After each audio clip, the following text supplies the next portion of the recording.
Genghis Khan, who belonged to a small clan, had killed 40 million people in the fire of revenge. In this fire of conquering the world, he also threw his own brother. It is recorded in the pages of history that he laid the foundation of the Mongolian Empire on a pile of dead bodies. The empire, which in its time extended from China to Ukraine. Genghis Khan's influence was so powerful that the place from where he left would become a graveyard. It is difficult to say with certainty at what place and how Genghis Khan died, whether someone killed him or whether he died a natural death. But it is said that some people found his dead body and around 2000 people were present at his funeral. Today, more than 700 years have passed but no one has been able to find his body or his tomb. However, some people still call this a fabricated story. The name Genghis Khan first appeared in front of people when in 1201, Genghis Khan started attacking every small tribe of Mongolia to increase his dominance. One of these tribes was Jamukha, who was one of the powerful enemies. It is said that once during a battle, an arrow suddenly came and touched Genghis Khan's neck and passed through it. As soon as that arrow touched his neck, it seemed as if Genghis Khan had seen his death passing before his eyes.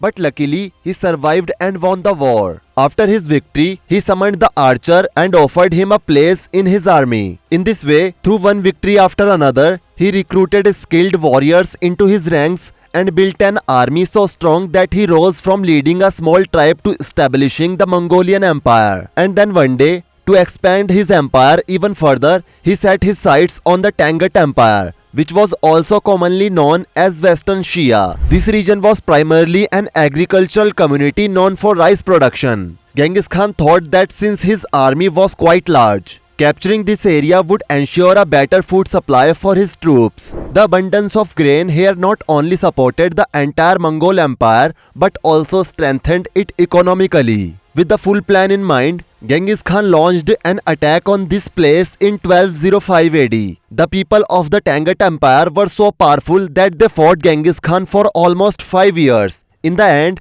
Genghis Khan did win the war, but his army was severely wounded, and his top generals, who were intelligent, cunning and brave, were all killed. Genghis Khan was left in such a state that he could no longer launch attacks on other countries. Although he had conquered the Tangut Empire, the fear of Genghis Khan among the people there had completely vanished, and the Tangut people began to reject his every command. One day, when Genghis Khan requested some troops from the Tangut people, they refused him as they always did. This rejection humiliated him so deeply that he launched another attack on Western Shia, but this time not with the intent to rule over them, but to completely obliterate them. Everyone knew that Genghis Khan was a brutal ruler, but he was also incredibly wealthy, with an estimated fortune of around $120 trillion.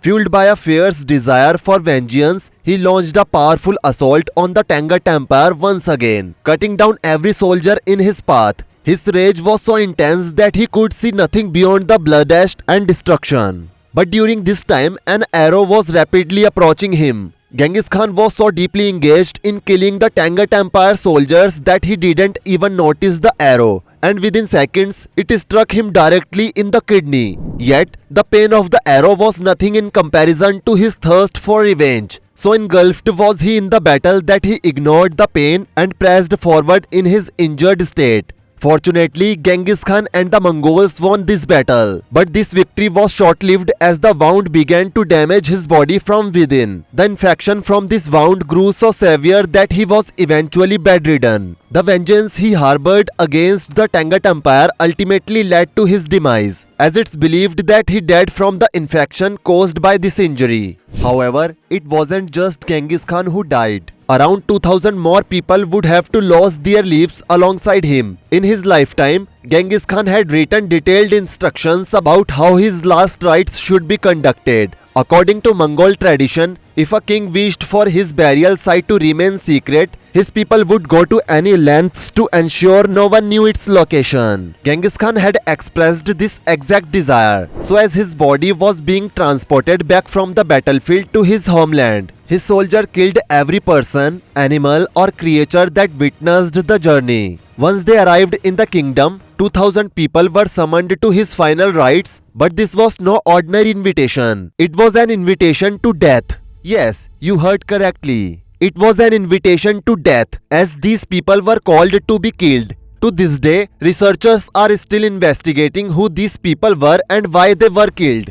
These 2000 people were buried somewhere, but where exactly and specifically where Genghis Khan was laid to rest remains unknown. It's believed that his body was buried somewhere, and to ensure it would never be found, soldiers rode over the burial site with 1,000 horses, pressing the earth down until it appeared as normal ground. Afterward, the real massacre began. A squad of soldiers executed everyone who had attended Genghis Khan's final rites. Then that soldier was killed by a detachment of another army, and then by another detachment, and his continued until all those who knew the news of the tomb of Genghis Khan were killed. In this massacre, about 40,000 people were sacrificed in the name of Genghis Khan, which was earlier only 2,000. But the ratio of people kept increasing, and it increased so much that it reached 40,000 people. After killing these 40,000 people, where was someone buried? And today there is no person alive who knows anything about Genghis Khan or his grave. According to historians, there are two different stories about Genghis Khan's death. In fact, when Genghis Khan was advancing through the Tangut Empire, cutting down every soldier in his path,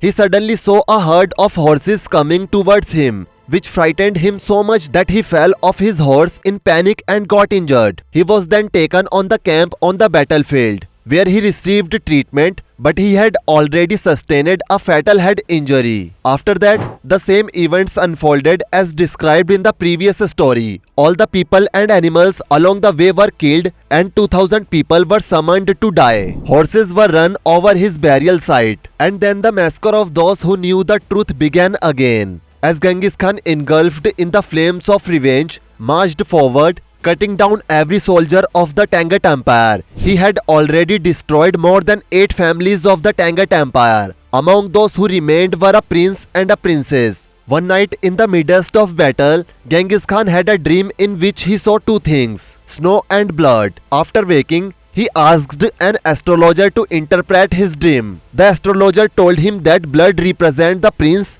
while snow represents the princess. And then what happened? The very next day, Genghis Khan killed the prince in battle and kidnapped the princess, and then as soon as Genghis Khan stepped towards the princess and tried to remove the cloth lying on her chest, suddenly the princess took out the dagger from her hair and attacked Genghis Khan's throat, after which Genghis Khan fell and the princess cut his private part. In the accident, Genghis Khan lost so much blood that he died at the same place, and to escape from the soldiers, the princess ran and jumped into the Yellow River flowing a short distance away, due to which she also died due to drowning. Then again, the same thing repeated and the same massacre took place here too, but today the mountain range in which he was buried comes under the UNESCO World Heritage Site, and that is why going there is not allowed, and that is why till date no one has been able to find his body. Well, there is another story in Mongolia, like when the body of Genghis Khan was brought, then 100 guards took an oath to protect the soul of Genghis Khan. According to them,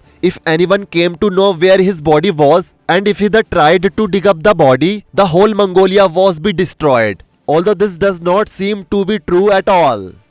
Which of these stories is true according to you? You can tell us by commenting. If you like the video, then press like button. And for more such videos, subscribe our YouTube channel and press the bell icon. See you soon with a brand new video. Till then, bye bye.